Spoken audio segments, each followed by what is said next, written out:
नमस्कार, आर्थिक times news में आपका स्वागत है। संदेश खाली कांड को लेकर पुलिस प्रशासन और टीएमसी सरकार के विरुद्ध में राजरहाट गोपालपुर विधानसभा क्षेत्र के बीजेपी के नेता एवं कर्मियों द्वारा एक विशाल रैली निकालकर नागर बाजार और बागुईहाटी थाना के सामने जोरदार विरोध प्रदर्शन और घेराव किया गया। रैली वीआईपी रोड बेलघरिया होते हुए बागुईहाटी थाना के सामने समाप्त हुआ। आइए देखते हैं बीजेपी प्रतिवाद रैली पर विशेष रिपोर्ट। আজকে সন্দেশখালী দক্ষিণ চব্বিশ পরগনার সন্দেশখালী সারা ভারতবর্ষের মানচিত্রে একটা দুর্ভাগ্যজনক ঘটনা এবং এখানে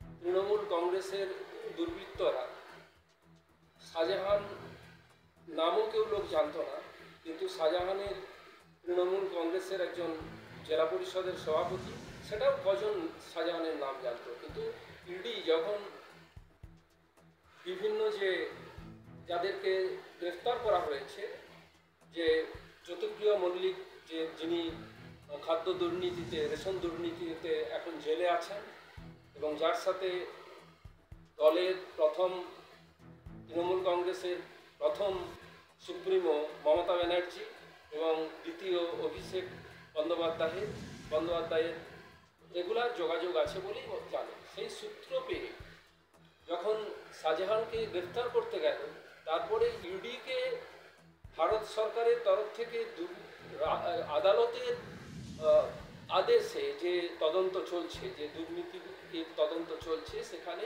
শাহজাহানের খোঁজে গেল। কেননা শাহজাহান জেলে বন্দি থাকা বালু বা জ্যোতিপ্রিয় বন্দ্যোপাধ্যায় খাদ্যমন্ত্রী, তার সাথে কিছু তার চিঠি এর সূত্র ধরে ওখানে গিয়ে পৌঁছয়। কিন্তু সন্দেশখালী এত মানুষের কাছে প্রচারে এলো যখন ইডির উপরে দিনের বেলায় কেন্দ্রীয় একটা তদন্ত সংস্থা, যার সাথে আধা সামরিক বাহিনীর লোকজন রয়েছে, সেখানে কিন্তু শাহজাহান এমনভাবে তার লোকজনদেরকে দিয়ে ইডির উপরে আক্রমণ চালালো যে যাতে বেশ কিছু ইডির আধিকারিক বা যারা সিকিউরিটিতে ছিলেন, যে সমস্ত আধা সামরিক বাহিনীর যারা লোকজন, তারাও ভীষণভাবে আক্রান্ত হয়েছেন এবং তাদেরকে হসপিটাল নিয়ে যেতে হয়েছে, তাদেরকে চিকিৎসার জন্য হসপিটাল নিয়ে যেতে হয়েছে। কিন্তু খুব সৌভাগ্য হলো যে ইডি বা যারা সুরক্ষায় ছিলেন তারা কিন্তু তাদের ধৈর্য হারাননি, তারা মার খেয়েও শান্ত থেকেছেন। এবং সেই জায়গায় পরে যেটা জানা গেল যে শাহজাহান কারো নির্দেশে এইরকম আক্রমণ চালাবার সাহস পেয়েছে এবং সমস্ত যেখানে তার যে দলবল ছিল তারা আক্রমণ চালিয়েছে এবং তার পেছনেও যারা ইট বা অন্যান্য পাথর এইসব ছুঁড়েছে, তাদেরকে জানা গেছে যে তাদেরকে হাতে টাকা দিয়ে পাঠানো হয়েছে, যেটা কাশ্মীরের কথা স্মরণ করিয়ে দেয়। কাশ্মীরে সামরিক বাহিনীর উপরে আক্রমণ চালানোর জন্য যারা আতঙ্কবাদী, তারা স্থানীয় কিছু ছাত্র যুবকদেরকেও বিপথে চালনা করে। অনেক সময় দেখা গেছে যে বাড়ির ভেতর থেকে বা রাস্তার পাশে কেউ সামরিক বাহিনীর দিকে, যারা এত বড় দেশের জন্য কাজ করতে গিয়েছে, তাদের উপরে ইট পাটকেল এরকম পাথর হচ্ছে শোনে। সেই একই রকম কায়দা যেটা কাশ্মীরে আতঙ্কবাদীরা স্থানীয় কিছু মানুষকে ভুল বুঝিয়ে যেভাবে সেনার উপরে আক্রমণ চালায়, এখানেও তারা জেনে শুনে যে কেন্দ্রীয় বাহিনীর উপরে একটা এত বড় আক্রমণ চালাবার সাহস পেয়েছে। তো খুব মানে কি বল, এটা নিশ্চয়ই কিছু পশ্চিমবাংলার দুর্ভাগ্য যে এর পরে সেখানকার মানুষ এই ইডির আক্রমণের পরে স্বতঃস্ফূর্তভাবে তাদের উপরে তৃণমূল কংগ্রেসের এই শাহজাহান এবং তার সাথে যারা দলবল রয়েছে, তারা দীর্ঘদিন ধরে এখানে একটা রাজত্ব চালাচ্ছেন, একটা সেখানকার মানে রাজত্ব, তাদের সেখানকার শাসন সব কিছুই তাদের হাতে। কেউ একটা টোটোওয়ালা থেকে শুরু করে টোটোওয়ালাদেরকে টাকা দিয়েই তবে টোটো চলে, প্রত্যেক মাসোহারা দিতে হয়। কারা টোটো চালাবে বা চালাবে না তার জন্য তাদের কাছে টাকা জমা রাখতে হয়। তার চেয়েও দুর্ভাগ্যের হলো যে এত বড় ঘটনা, এত বড় ঘটনা ভারতবর্ষের ইতিহাসে কেন বিশ্বের বহু খুব কম জায়গায় এরকম ঘটেছে যে যেখানে শাহজাহান তারা রাত্রিতে তৃণমূল কংগ্রেসের মিটিংয়ের নামে দলীয় অফিসে পার্টি অফিসে টিএমসির পার্টি অফিসে তাদের মিটিং আছে বলে ডেকে নিয়ে তাদের উপরে যৌন নির্যাতন চালিয়েছে। যৌন নির্যাতন শুধু নয়, এরকম সারা রাত তাদেরকে আটকে রেখে তাদের উপরে অনেক কিছু করা হয়েছে, যেটা একটা সভ্য জগতে বাঙালি ঘরের যারা গৃহবধূ কে সুন্দরী তাকে আটকে রেখে দিয়ে বাকিদেরকে হয়তো চলে যেতে বলা হয়েছে। এখন তাদের পক্ষেও একদম সামনে এসে বলা সম্ভব নয় যে কাকে ধর্ষণ হয়েছে, কিভাবে অত্যাচার হয়েছে, এর বিবরণটা মুখ্য নয়।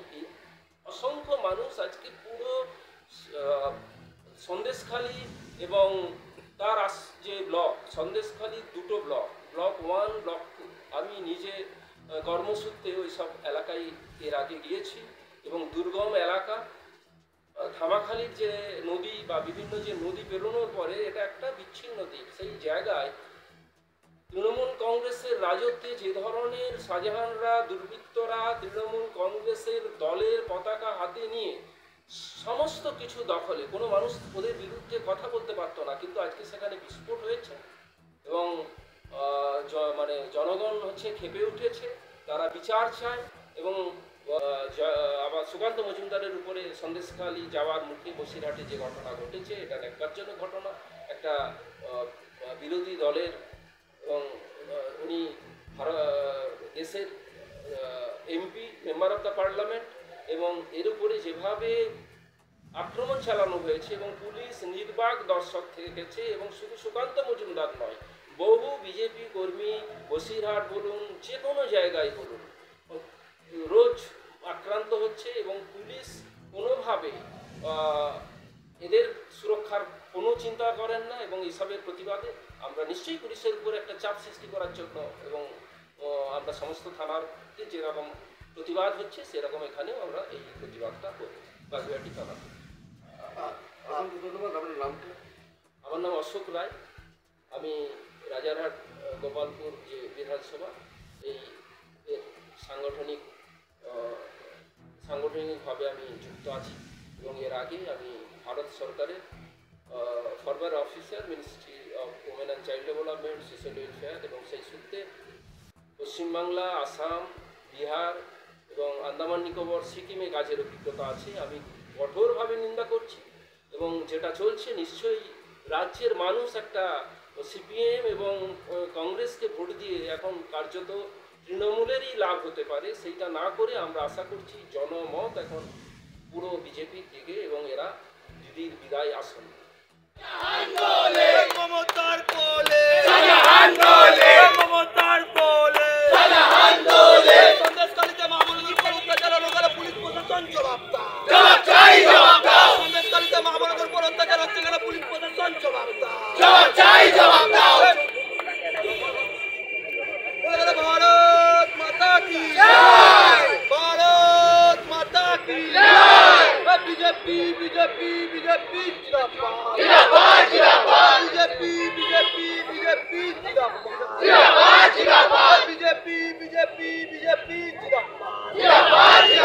সন্দেশখালীতে মা বোনদের উপর অত্যাচার হচ্ছে, পুলিশ প্রশাসন জবাব দাও।